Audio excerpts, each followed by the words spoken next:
Okay, we're rolling. Hello. I'm a little bit under the weather, so if I sound a little weird or just kind of feel flat or like less spirited in this video, that is why.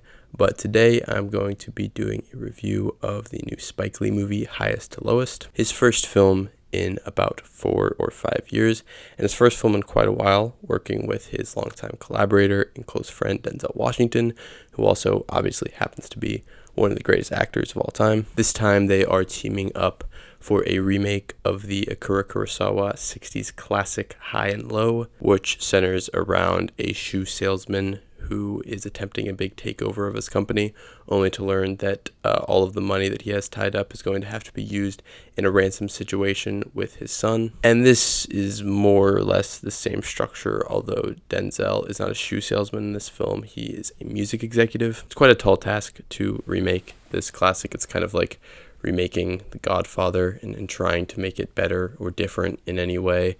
And as a result, I'm going to try to refrain from any criticism that's just like, this isn't the original High and Low, because again, it's never going to be. And honestly, that's a good thing. I think people are pretty down on remakes lately because a lot of them are very uncreative, shot for shot remakes of things that don't need to be remade. But this is a movie that came out 60 years ago. And Spike Lee is a very different filmmaker from Akira Kurosawa. And so I was expecting something new and exciting from this interpretation. And I left the theater somewhat disappointed, but ultimately thought it was a relatively fun time that suffers from an incredibly weak start and somehow finds a way to pick itself up around the second half. The first act in particular is really weak, like a complete disaster in my opinion, and really had me disheartened and feeling like this film was just going to be bad. This will be the only time I compare this directly to High and Low, but the original has one of the best first acts ever, and it's all set in one location. It's one single extended scene of the guy explaining his takeover, and then, oh no, his son's been kidnapped, and then, oh no, he's got to get ransom, and the cops come in, and the investigators come in, and they bring all their gear, and then they're like, oh, actually, it was the driver's kid. It's all great, and it's only in like a 30-minute extended scene. Spike Lee, for whatever reason, decides to draw this all out over the course of an entire day with multiple different locations, multiple different scenes that are all kind of weakly constructed and very blandly shot. I think Spike is trying to contrast the first half and the second half of this film, the first half taking place primarily within this huge high-rise penthouse that's very luxurious, and the majority of this stuff is shot in like a very clean, digital looking way, and then when we get to like the subway ransom exchange and basically the rest of the film, about an hour in, it turns into like this very grainy, gritty 16 millimeter stuff that honestly just looks much better. The first half of this movie looks very bland, and probably my biggest complaint here, the stylistic choice of playing music over nearly every single scene of dialogue in the first 45 minutes of this film is baffling, especially because the score is not very good and has absolutely nothing to do with the emotion and the tone of what's actually going on within the scenes. It's like this very generic, triumphant sounding piano stuff that is so distracting, feels completely out of place, and there's also specific scenes where like the tone will switch within the scene. Like there's one scene where Denzel and Jeffrey Wright are talking to each other, and it starts off sort of like friendly and congenial, and then eventually turns a little bit more aggressive as Jeffrey Wright starts to get upset with Denzel. And you would expect the score to switch sometime within this exchange of dialogue, but it's just the exact same score that plays within every single other scene, and it's baffling.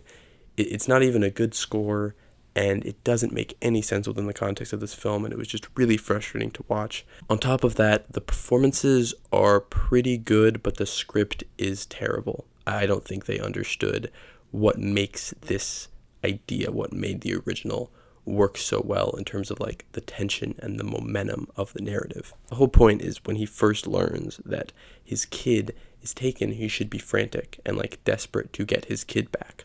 And then whenever you hear, oh, actually, it was the driver's kid and he was taken by mistake, then you get this point of like, okay, well, how much responsibility do I really have in this situation, which is an interesting moral quandary. But this film doesn't work because Denzel doesn't really seem that bothered even when it's his own son. Like when it happens, he's just like, oh, they took our son.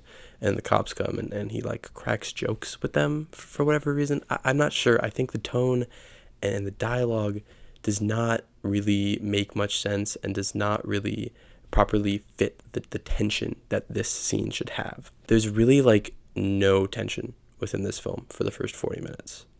It's just a strangely structured movie. I thought every single choice that they made in terms of how they revealed that the kid was kidnapped, how they revealed it was actually the driver's kid, were really bad and just didn't work within the narrative. I don't even think that they properly connect the stuff with him trying to take over the company with the financial issue of having to pay the ransom. I don't think they even do that very well. It all feels very disconnected and awkward and clunky. And as a result, I was really frustrated by the first hour or so of this movie and honestly was having a really bad time. But luckily, it picks up in the second act and Spike Lee starts to shoot stuff with a lot more energy. There's a lot more momentum and movement within the camera. There's a scene where Denzel is just like getting the money for the ransom in a backpack and getting into a car. And it was so like exciting for whatever reason. And I think the reason is because the camera is so still and you're just like stuck in place and everything is so static for the first hour that anytime there's even an ounce of movement within this film, an ounce of like energy, I just like leaned in and I got really, really locked in. And it really satisfied me with the whole ransom exchange thing. I just thought it was really well shot, really well edited, felt like vintage Spike. And the third act, I would argue, is even better. Once A$AP Rocky starts to get into the fold, I really, really thought that some of the writing picked up a little bit.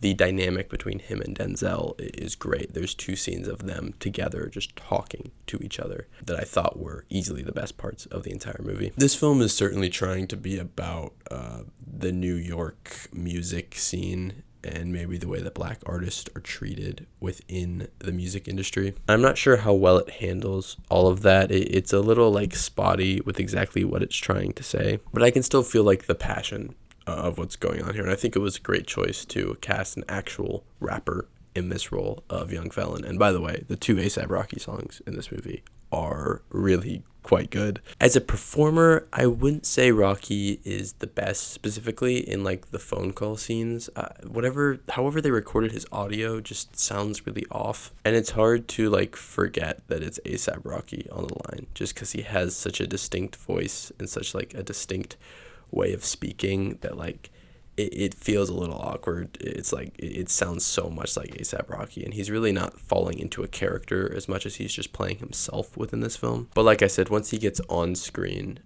he's great. He's really holding his own with Denzel in a lot of these scenes. In terms of some of the other performances, I thought that Denzel's wife and son in this movie were really bad. They felt so emotionally detached and like uninterested with what was going on, which is not what should be happening. They should be kind of a way for the viewers to feel the emotional stake of this film. Their performances should be at least moderately intense, and yet they're really not. They feel very relaxed for whatever reason. I had the same criticism with Denzel, but luckily he's just so charming and so much fun that he kind of gets away with it. And then he starts doing some really great Denzel stuff near the back end. Jeffrey Wright doesn't really have a lot to do within the majority of this film, which is quite disappointing as he's genuinely one of the best actors that we have out right now. He's just so good, and he gets moments, he gets flashes where he is showing that off, but generally he's just like in the corner of frames praying for whatever reason. And I don't know, it just felt like a misuse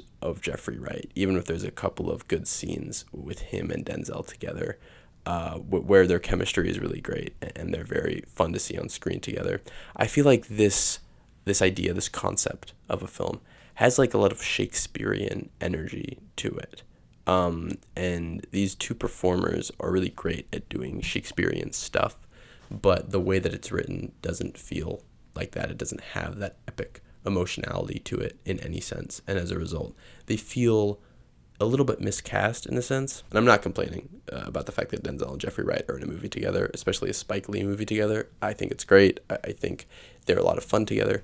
But I just wish that there was a better script for them to be working with here. And that's really That's the main criticism here. There's a couple of stylistic choices I really don't like, but largely you could keep those stylistic choices and just get a way, way better script, and I would not hate those stylistic choices nearly as much.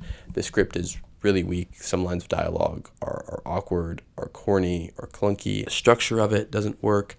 I don't feel the emotional stakes. I don't feel the momentum. It is a miracle that there is like a moderately watchable film that is coming out of this, because in general it is like one of the weaker scripts that I have seen in a Spike Lee movie. But I think it's just a testament to his talents as a director, at least within the second act of this film, that he gets something good out of it. That's the other thing, is I think Spike is just going through the motions within the first 30 to 40 minutes of this movie. There's not a lot of sauce to what he's doing. He's just shooting people in rooms. And Spike is usually such a stylistically daring filmmaker, but it just feels like he's not really doing much with the camera within a lot of these scenes, when that could have really helped this movie have a lot more propulsive energy and momentum to it. So ultimately, I walked away not nearly as happy with this film as I thought I would be. The parts of it, just hearing it on paper sounded great, but I think so much of the execution went wrong, and as a result, I think this was a fun time, but far from one of the best movies of the year, far from one of the best Spike and Denzel collaborations, and ultimately was pretty underwhelming. But luckily, you do have a couple of really great sequences within the back end of this film, so it's not a totally lost cause. I would give this a 2.5 out of 5. I had a fun time, even though I had a lot of issues with it. In a couple of weeks, whenever this movie comes out on Apple TV Plus, I will be doing a Spike Lee and Denzel collaboration ranking. They've done 5 movies together, and I'm going to rank all 5, including this one. So, yeah, maybe come back for that, subscribe for that, and that's really all I got. In a few days, I'm going to be reviewing the new Ethan Coen movie, which should be fun, and yeah, that's all I got. Bye-bye.